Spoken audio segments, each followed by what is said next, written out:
ক্ষমতায় যাইতো না, যদিও দুর্নীতি করে যায় 2-3 বছরের বেশি টিকতো না। মানে তুমি বলতে চাচ্ছ 3 বছরের বেশি টিকবে না? না, টিকতো না যদি দুর্নীতি করি। আর যদি না করে? দুর্নীতি না করলে টিকবো না, আমরা যেমনে সামনে থাকলে এখন বর্তমানে যেভাবে দুর্নীতি করে এমনি থাকলে ক বছর টিকবে? তারপরে যাই দল ক্ষমতা যাওয়ার পর জীবনে এই তুই তো ক্ষমতা যাইব নাকি বিএনপি? আর কি মনে হয় তোমার? যদিও যায়, আমি তো মনে করি যাইতো না, যদিও যায় হিগুনের নেতা কর্মীরা যেভাবে কেন সাদাবাজি মানুষ খুন, হিগুন নিজেরা খুন করে, এভাবে যদি হিগুন ইলেকশনে জিতার পরে যদি সংশোধন না করে, যদি ভালো কাজ আমি করে, তো আর তোর প্রশ্ন জিজ্ঞেস করছি, ইয়ান কর তুই কথা ঘুরাইও না, খালি ইয়েস অর নো উত্তর দিবা। না, আমি সবকিছু গুছে যে এখন যেভাবে আছে, আমি তো বলতেছি হ্যাঁ। এখন যেভাবে আছে হ্যাঁ ওইভাবে যদি ক্ষমতার পরে বিএনপি চলে হ্যাঁ তাইলে কি হবে?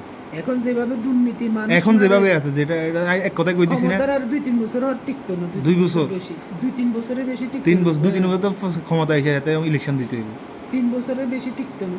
আচ্ছা ঠিক আছে।